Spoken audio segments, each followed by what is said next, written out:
Olha só, meus amigos, o Paysandu perdeu pro Volta Redonda, isso todo mundo já sabe, a gente repercutiu inclusive bastante na sexta-feira. Claro que a gente vai falar também um pouquinho aqui do jogo, mas a gente vai falar hoje, principalmente no que aconteceu depois. A entrevista do Frontini, cara, foi uma verdadeira pancada. Vamos começar ouvindo ele, meu querido Neto. A gente vai primeiro com a declaração sobre o desabafo, né? Na verdade, do Frontini, do recado que ele passou para os jogadores. Que foi um recado forte, porque a forma como o Paysandu perdeu o jogo, tomando um gol aos 44 do segundo tempo e o outro aos 48, olhando o time do Volta Redonda atacar, olhando, porque marcando não teve marcação ali naquele final. A gente tá vendo aí os melhores momentos na tela, inclusive para você que nos acompanha aqui no YouTube. E a gente tem, verdade, os 3 gols e também com a perda ali do gol do Diogo Oliveira, que poderia ter matado o jogo pro Paysandu. Vamos ouvir aí o Frontini desabafando e dizendo qual foi o recado que ele passou pros jogadores. Vamos lá.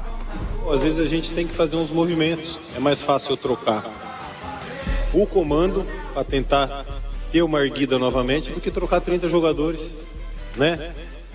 Então, a gente vai tentar dar um ânimo novo, procurar um profissional no mercado que aceite o desafio e seguir. Deixei bem claro ali para os atletas também, olho no olho. O momento de falar que não acredita é agora. O momento é agora, não tem o que fazer. Estou com o aval do presidente, a gente paga tudo certinho e ele segue a vida. E deixo claro aqui abertamente, quem não acredita seja homem suficiente, cada um pode ter a sua opinião, né? Olha, eu não acredito mais, prefiro descansar, prefiro seguir outro projeto e vou seguir a vida. Então deixei aberto para todos, inclusive assumindo aqui algumas funções que nem cabem ao executivo, mas assumindo. Tá aí, meus amigos, recado não tem como ser mais claro. Quem não quiser pode ir embora, Michel e Mataus. E, cara, eu acho que dentro disso, do que o Frontini falou, primeiro que já meio que não dá pra a maioria ir embora, né? Porque a janela fechou, então já não tem essa questão de mandar pro mercado nacional. E um outro ponto, principalmente, que o Paysandu tem que... Pra mim, o Paysandu tem que entender. O rebaixamento é quase certo, não é certo, porque o Paysandu pode, querendo ou não, engatar aí 10 vitórias seguidas e escapar. Ainda bem que você está aqui nessa rádio, Mataus. Diga, por quê? Porque se você tivesse outra, só por falar isso, você já estaria sendo chamado de secador daí pra baixo. E o Paysandu, ele tem uma situação hoje que, pra mim, em 2025, o Paysandu sofre por problemas causados em 2024, que foi ter que correr a mais para se salvar do rebaixamento, só que esse a mais foi tirando de 2025, tanto que na virada do ano, quantos jogadores o Paysandu não perdeu por conta de falta de acerto e tudo mais, quantos jogadores demoraram para renovar com o Paysandu por conta de toda aquela situação, e como a imagem do Paysandu ficou ruim de 2024 para 2025 no mercado nacional, tanto que o Paysandu teve que buscar jogadores fora do Brasil, porque a imagem do Paysandu estava muito ruim. Então, para não acontecer isso no ano que vem, o primeiro ponto, para mim, não fazer nenhuma loucura financeira, não ficar gastando o que não tem, prometendo o que não tem, para tentar salvar um ano que já foi praticamente destruído. Teve ali alguns momentos bons no ano. Sim, o Paysandu teve, por exemplo, o título da Copa Verde, que te dá uma garantia do ano que vem tu tá numa Copa do Brasil. Isso é muito bom. Mas a forma como o Paysandu geriu o ano como um todo, para mim é muito ruim. O Paysandu ele pode ir pro quarto treinador, quinto se a gente colocar o Sandro lá, que foi interino durante um tempo.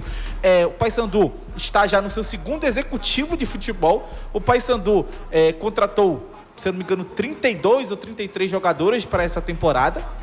Manteve pouquíssima base do ano passado. Acredito que só o Vilela é titular de fato ali, absoluto nesse time, além dos laterais, por exemplo. O Paysandu manteve ali o Brian e o Edilson. Então, o Paysandu basicamente no time titular tem 2 jogadores que eram titulares do ano passado para esse. Então é um ponto que, de fato, é uma crítica que, aquela situação, bora ficar 5 anos na Série B que a gente vai se estruturar. Se de um pro outro tu não conseguiu manter uma base de um time, não conseguiu melhorar o teu elenco, como é que tu vai garantir que em 5 anos tu vai conseguir se estruturar? Então acho que o Paysandu tem que pensar nisso. O que é o mais provável? É cair. O Paysandu já caiu? Não. O Paysandu tem chance de permanecer, mas a gente tem que começar a tratar com a realidade. A realidade é que o Paysandu, nesse ano de 2025, praticamente ele não está nem só seguindo aquela cartilha do rebaixamento, ele está construindo aí novos capítulos nessa cartilha do rebaixamento, porque foram muitas decisões tomadas de maneira errada. Errou de propósito? Não. Acho que ninguém erra de propósito. Ninguém toma decisões erradas e às vezes a decisão só se mostra errada depois. Mas é fato que o Paysandu tem alguns problemas que está sofrendo agora pelo que fez no ano passado, pelo que fez em janeiro, em março e abril. Então, para mim, o que o Paysandu tem que entender é que a Série C é a competição mais provável do Paysandu jogar no ano que vem. E ele trabalhar nesse final de 2025 para tentar escapar com esse elenco que está aí, sem fazer nenhuma loucura financeira, mas entender que dificilmente essa missão é muito dura, cara. Porque, por exemplo, se o Márcio chega hoje, ele vai ter que ganhar mais em menos tempo basicamente do que ele teve no ano passado. Olha, você quer complementar algo sobre isso, Michel? Não, perfeito. Ou você quer... Perfeito. Porque já que não tem, a gente segue, inclusive até para colocar outras duas declarações também que vale a pena repercutir. A primeira foi a do Brian, pós-jogo. Brian falou o seguinte, no calor do jogo, vale lembrar disso, logo depois do apito final entre Paysandu e Volta Redonda. Vamos ouvir o Brian Borges. Cara, é difícil até de falar. A gente teve a oportunidade de matar o jogo. Tava 1-0 ainda. A gente teve 1, 2, 3, 4, 5 oportunidades de matar o jogo. Dá pra contar quantas oportunidades a gente teve de matar o jogo. E a gente não matou.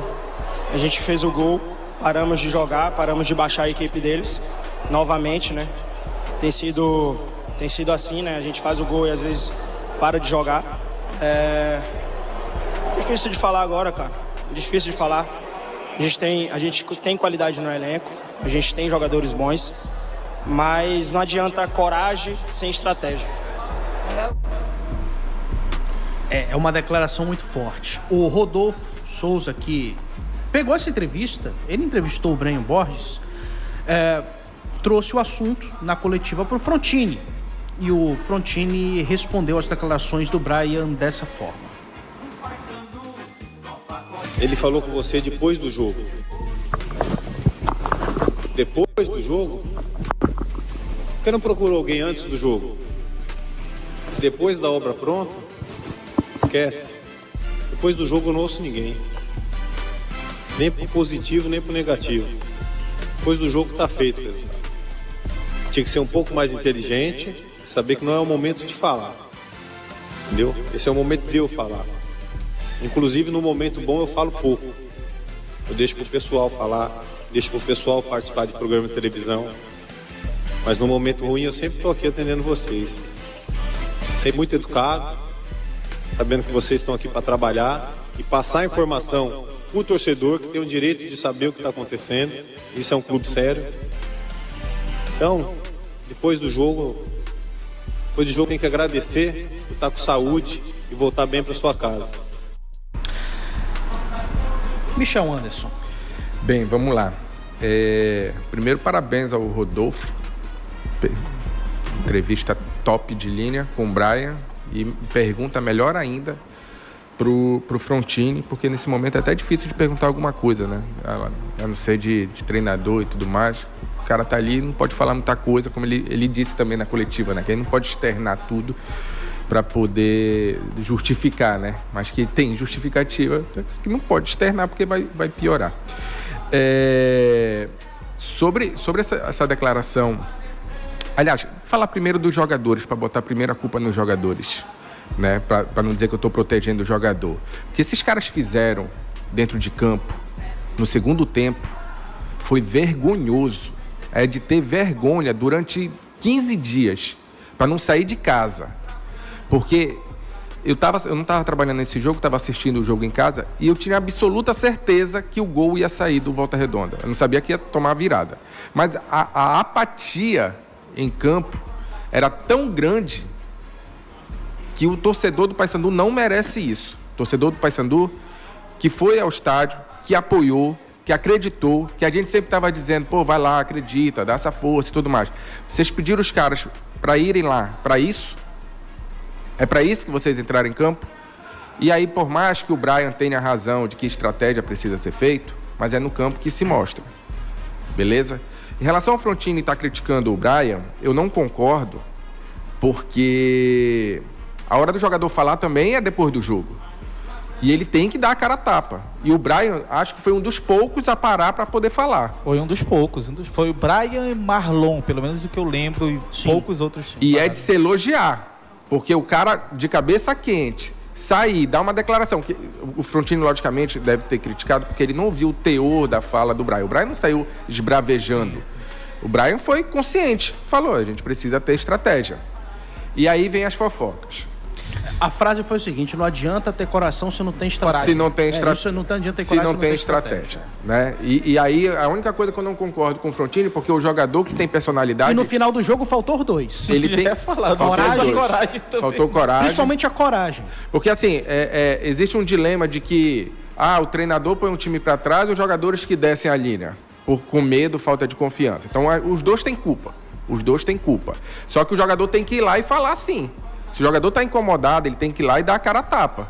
Ele não botou ninguém no fogo, a não ser o Claudinei, que podia ser questionado se ficasse, né? Para mim é vítima do processo. Que é vítima do processo, mas que também tem sua parcela de culpa. Ninguém pode eximir, tem sua parcela de culpa. O Matal já falou sobre isso várias vezes. Então foi isso que aconteceu, é só para deixar claro que os jogadores têm bem culpa, tá? Aí os jogadores entram no vestiário e a porrada come lá no vestiário, tá? A porrada come no vestiário. O Claudinei foi tomar satisfação com o Brian sobre essa situação. Sobre a entrevista? Não sobre a entrevista. É porque o que ele disse lá fora, ele disse lá dentro também. Ah, sim. Né? E quando ele chega, ele pega a parada pela metade, não entende o que está sendo falado, e, que não é só para ele, é para todo mundo, e aí toma satisfação e a discussão aumenta. Né? Para piorar a situação, entra no vestiário o senhor Leonardo Maia, que é diretor de estádio do Paysandu, que não deveria estar lá, que ali é um local de jogador e de comissão técnica, e sai gritando com todo mundo, para não falar outra coisa. Inclusive, pelas informações que eu tive, e aí não vou cravar que é verdade, tá? Mas as informações que eu tive é que ele teria tentado partir para cima do Rossi. Ih, rapaz. E o Rossi acalmou, tentou só, porque já é um senhor de idade. E pela forma como ele foi, poderia ter sido muito pior se ele não tivesse essa idade. Porque o jogador às vezes não alivia também. Né? Tá todo mundo de cabeça quente. Enfim, isso daí aconteceu dentro do vestiário da Curuzu e não pode acontecer porque não é lugar dele estar lá. Não, dentro do vestiário. O diretor não tem que ir lá dar porrada no jogador ou gritar com o jogador depois do jogo. No máximo, o presidente pode ir lá e pedir para os caras correrem mais um pouquinho. É o que se fala, né? O vestiário é sagrado de jogador e comissão. O vestiário é sagrado, exatamente. O vestiário é sagrado. Então, isso no mundo da bola é consenso em qualquer time. Exatamente. Então, atitude deplorável, né? Não pode acontecer porque não vai ajudar em nada. Não vai melhorar o ambiente, os caras não vão correr por isso, o resultado não vai mudar. Ponto. E aí entrou a situação que foi o seguinte: Thiago Heleno se posicionou, viu toda a parada e pediu a palavra. E aí foi um depoimento muito forte do Thiago Heleno, que pelo que me contaram, chegou até a chorar dentro do vestiário. De raiva, pelo momento que está passando o clube, entendendo de que ano passado já não foi bom para ele, já foi ruim para ele, e que dessa forma não vai ajudar ninguém. Não adianta se matar lá dentro. Tem que se unir para tentar sair. Afinal de contas, ainda faltam 13. Agora são 13 jogos, né? 13 jogos. Lembrando que o Thiago Heleno passou por um rebaixamento ano passado com o Atlético Paranaense. Né? Exatamente. Então, eu não sei se eu citei, mas deixei bem claro, mas o Claudinei falou bastante lá no vestiário e muitas dessas falas não caíram bem e também a decisão contou para isso, tá? Da fala do Claudinei. Então o Thiago Heleno chama a responsa, dá essa apaziguada no vestiário e aí a vida segue, né? Aí a vida segue lá dentro do vestiário. Mas é importante relatar essas coisas, porque mostra que tem jogador que está lá dentro e que está incomodado com a situação. Quando o Brian chega e para falar, é porque ele está incomodado com a situação e quer honrar a porra da camisa. Quando o Thiago Heleno para e faz, é a mesma coisa. Quando o Rossi vai lá e fica quieto e fica gritando no vestiário, é a mesma coisa. Então, assim, tem gente que quer. Esse grupo, apesar de eu ter dito que foi vergonhoso o que eles fizeram no segundo tempo, mas esse grupo já deu mostra que quer, que pode e que tem caráter. Agora, as coisas não andam somente dentro de campo. As coisas andam também fora de campo. Tem que estar todo um conjunto funcionando para que as coisas também evoluam dentro de campo. E, Michel, esse foi o estopim. Mas antes disso, já tinha alguma situação, algo que culminou nessa parada toda? Ou foi o resultado em si contra o Volta Redonda que fez todo mundo acabar? O ambiente já não vinha... eu não vou dizer que o grupo é desunido. O grupo não é desunido, né? O grupo não é desunido, o grupo não é de mau caráter. Não é aqueles jogadores ladrões que a gente chama, né? Mas era um ambiente que, pela consequência dos resultados negativos que estavam vindo e pela exigência de que o Paysandu tivesse uma nova postura dentro de campo e que não é o estilo do Claudinei, isso estava incomodando já.